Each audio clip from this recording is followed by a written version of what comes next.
За сайн байцгаана уу? Та бүхэндээ энэ өдрийн мэндийг хүргэж байна. Зорилгоор өдөр туусан амьдрал номын 4-р хичээлийг хамтдаа үзэхэд бэлэн болсон байна. 4-р хичээл нь бид мөнх орчхоор бүтээгдсэн гэдэг нэртэй хичээл байгаа.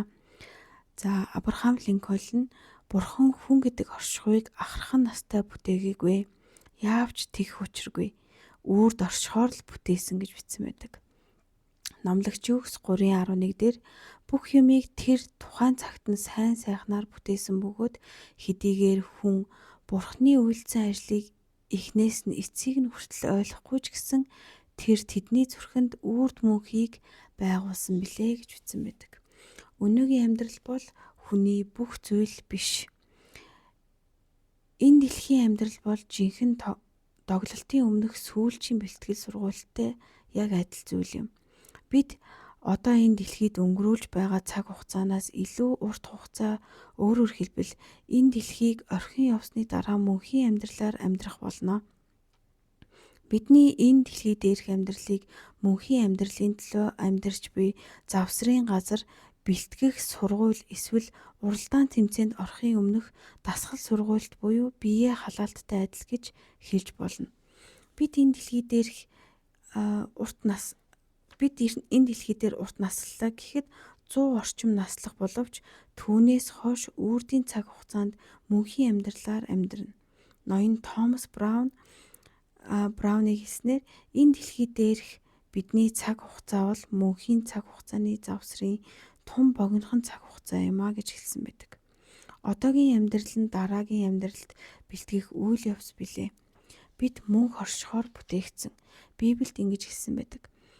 Бүх юмыг тэр тухайн цагт нь сайн сайхнаар бүтээсэн бөгөөд хэдийгээр хүн Бурхны үйлдсэн ажлыг эхнээс нь дуустал ойлгохгүй ч гэсэн тэр тэдний зүрхэнд үрд мөнхийг байгуулсан билээ гэж номлогч Юкс 3:11 дээр бичсэн байдаг. Энэ үг бол бидэнд үрд мөнхийг хүсэх сэтгэл байгаад үдээгүй Бурхан өөрийн дүр төрхийн дагуу үрд амьдруулахаар бүтээсэн гэсэн утгатай. Хүн бүхэн үхдэг гэсэн энэ үннийг мэддэг хэрнээ бид үхлийг жам ёсонд нийцэхгүй эрх тэгш бус мэтээр ойлгодог. Бурхан бидэнд үрд мөнхийг хүсэмжлэх сэтгэлийг суулгасан учраас бид үхэхгүйгээр мөнх амьдрахыг хүсдэг. Нэг л өдөр бидний зүрх цохилгоо болдог. Ингэснээр бидний махан бие энэ дэлхий дээрх цаг хугацаанаас салдаг боловч энэ нь бидний оршихуйн төгсгөлийг илтгэж байгаа гэсэн үг биш юм.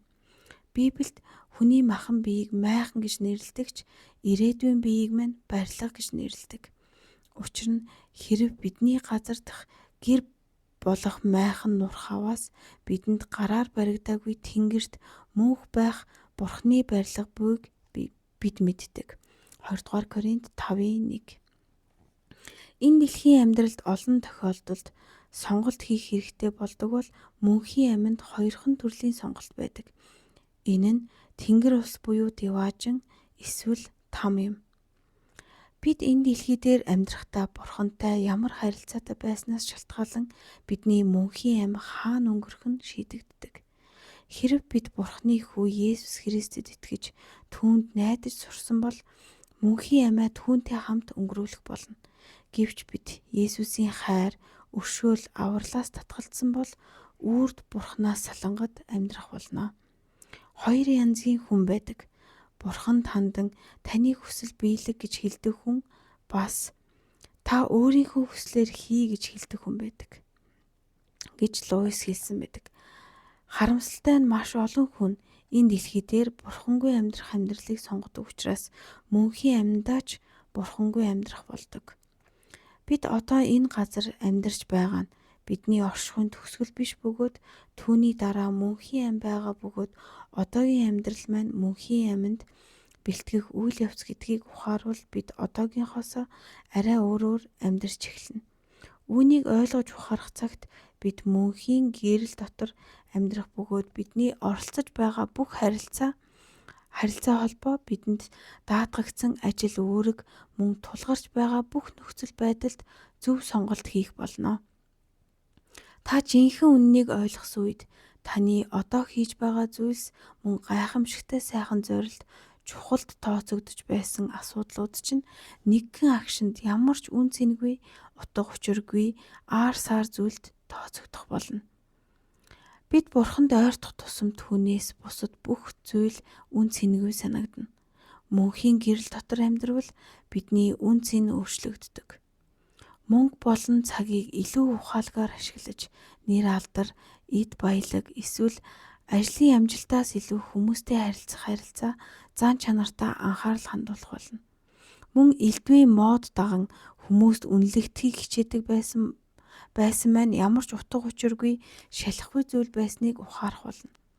Миний хувьд ололт байсан бүх юмсыг би Христийн төлөө гар цохирол болгон тооцов. Христийн надад хийж өгсөн зүйлээс болж тэд бүгд утгагүй хоосон гэдгийг би мэдлээ гэж Филиппой 3:7 дээр бичсэн байдаг. Одоогийн энэ дэлхийн амьдралд бидний амьдрал бүхэлдээ багтана гэвэл одооноос эхлэн амьдралд дурлахыг танд санал болгомоор байна. Сайхан сэтгэлтэй, ёс суртахуунтай амьдрах хэрэгтэй бөгөөд өөрийн хийж байгаа бүхэнд хариуцлага хүлээгч хэрэггүй болох болно. Мөн эдгээрийн эцсийн үр дүнгийн талаарч санаа зовох хэрэггүй болно. Бидний хийсэн зүйлс бидэнд удаан хугацааны нөлөөгүй учраас цаашдаа зөвхөн өөрийгөө хичээж өөрийнхөө төлөө амьдарч болно. Гэвч үхэл бол бидний амьдралын төгсгөл биш гэсэн үнэн нь маш том зөрүүг авчирдаг. Үхэл нь бидний амьдралын төгсгөл биш бөгөөд бид мөнх амьд шилжих учраас бидний одоо хийж байгаа үйлс бүхэн мөнхийн үр дагавартай. Бидний амьдралдаа хийсэн бүхэн маань мөнх амьд минь нөлөөлнө. Өнөөгийн амьдралыг минь боснуулдаг зүйл бол анхаарах нь ухаангүй бодол санаа юм. Тиймээс ч Бурхантай хамт мөнх амьд үргэлжилж амьдрахыг хүсэж байвал бид оюун ухаанаа байнга мөнх амийг дүрслэн зурж, эрхэм чанар үн цэнийг нь сийлдэг байхад оршдог юм а. Өнөөдрийн амьдрал маань усан дээр хөвж байгаа мөсний хэлтэрхийнээс өөрсгүй бөгөөд харин мөнхийн амьд амьдрах тэр газрыг нүдэнд харагдахгүй мөртлөө далайн гүнд байдаг аврах том мөсөн уултай зөөрлөж болно. Бурхантай үрд хамт байх ямар бол үнэн дээр бид Тэнгэр улсын хичнээн гайхамшигтай агууг нь ойлгож мэдж чадахгүй. Яагаад гэвэл энэ нь шоргоолцсонд интернет ашиглах аргыг хичнээн тайлбарлаж өгөөд ч ойлгож чадахгүйтэй адил юм. Шоргоолж хүний хэл яриа болон интернет ашиглах зорилгыг огт ойлгож чадахгүйтэй адил мөнх амьдрна гэдгийг хүн төрлөختний хэлээр тайлбарлахад маш хэцүү. 1-р Коринт 2:9-д тиймээс ч бидэнд хандаж Библи ингэж бичсэн байдаг. Гэвч нүдэнд үзэгдээгүй чихэнд сонсогдоогүй хүний санаанд ороогүй юмыг Бурхан өөрийг нь хайрладаг хүмүүст бэлтжээ гэж бичигдсэн ёсоор болсон байдаг. Гэхдээ Бурхан бидэнд өөрийн үгээр дамжуулан үрд мөнхийн дүр төрхийг багч гисэн харуулж өгсөн. Бурхан бидний төлөө мөнхийн гэрийг бэлдсэн гэдгийг бид мэддэг. Ямар ч өвчин зовлонгүй Тэнгэр улсад хайртай итгэлийн анхан дүүстэйгээ дахин уулзаж дуртай зүйлсээ хийж амьдрах болно. Үүл хөлөглөн ятга тоглож жаргал цэнгэл идэх биш. Үрд мөнхөд биднийг орхихгүй Бурханы хязгааргүй хайр ивэлд амьдрах болно. Тэгээд Есүс хизээ нэгэн цагт бидэнд хандаж миний эцгээр өрөөгдөхсөдөө та нар нааш ир. ертөнцийн суураас та нарт бэлтгэгдсэн хаанчлалыг өвлөн авсугай гэж Матай 25:34-т хэлжээ. Луис Нарниагийн түүхэн бичиг бага насны хүүхдүүдэд зориулсан 7 бот номын хамгийн сүүлийн бүлэгт мөнх амин хэмээх ухагтхууны талаар бичжээ. Энэ бол бидний хувьд үлгэрийн төгсгөл юм. Гэвч тэдний хувьд жинхэнэ үлгэрийн дөнгөж эхлэн юм а. Энэ газар дэлхийд тэдний амьдрал бол зөвхөн хавтас гарчгал байсан. Газар дэлхийд тэр үлгэрийг хинч уншаагүй.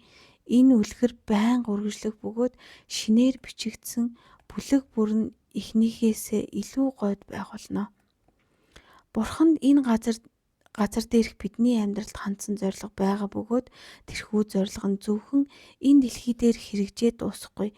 Өөрөөр хэлбэл бидэнд хандсан түүний зориг төлөвлөгөө нь Бидний энэ дэлхийн химээх гариг дээр амьдрах хэдхэн жилд хамаарна гэсэн үг биш юм. Бидний амьдралд өдөр бүр боломж байдаг ч Бурхан түүнээс их боломжийг бидэнд өгнө. Библиэд ингэж хэлжээ. Эзний зөвлөгөө мөнхөд, түүний зүрхний төлөвлөгөө үеийн үед байдаг гэж Тул 31:14-д бичигдсэн байдаг.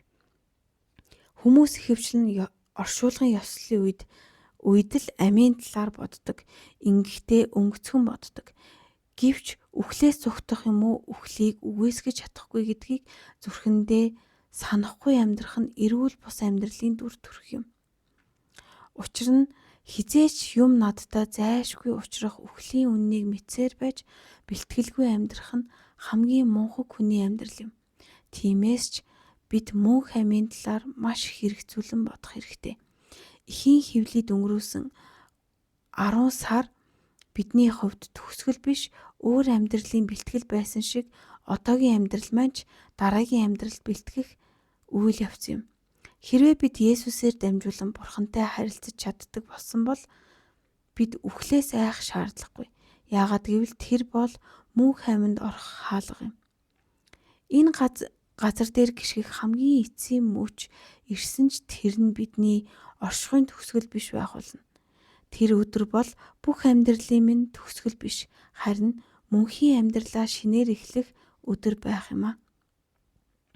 Библиэд Еврей 13:14 дээр энэ газар дэлхий бидний гэр орон биш. Бид тэнгэрт байдаг мөнхийн гэрийг ирж байна. Бидэнд өгөгдсөн цаг хугацааг үрд мөнхтэй харьцуулбал нүд ирмэх зууртай адилхан бөгөөд энэ амьдралын үр дүн нь үрд мөнх үлдэх болно. Одоогийн амьдралын дүр төрх дараагийн амьдралын хувьд яг шийднэ. Тиймээс махан бие дотроо суух агшин бүрт бид эзнээс хол байгаагаа мэддэг. 2-р Коринт 5:6 дээр. Үлдсэн амьдралын эхний өдөр гэсэн ураа хэдхэн жилийн өмнө хүмүүсийн хэлэх дуртай үг байсан билээ. Гэвч өдөр бүрийг миний амьдралын сүүлчийн өдөр гэж бодож амьдрах нь илүү ухаалаг амьдралын дүр төрх юм. Мэтью Хенри бид өдөр бүр эцсийн өдөртөө бэлдэж амьдрах хэрэгтэй гэж хэлснийг ямагт санаж амьдрья. 4-р хичээлээр бид хамтдаа одоогийн энэ агшин дах амьдралаас минь илүү зүйл байдаг гэдгийг бодож тунгая. Харин 1-р Иохан 2:17 дээр ертөнц хийгээд түүний хүсэл тачаалан өнгөрөн харин Бурхны хүслийг үйлддэг нэг нь мөнхөд оршдгоо гэдэг ишлэлийг цээжлээрэй. Бид үрд мөнхийн төлөө бүтээгдсэн, тэгвэл одооноос юуг хийхэ болж юуг шинээр хийж эхлэх ёстой вэ гэдгээ харин өөрсдөөсөө асууцгаая. Үгээр зорилгоор удирдуулсан амьдрал номын 4-р хичээл өндөрлөж байна. Та бүхнийг Бурхан ивээх болтугай.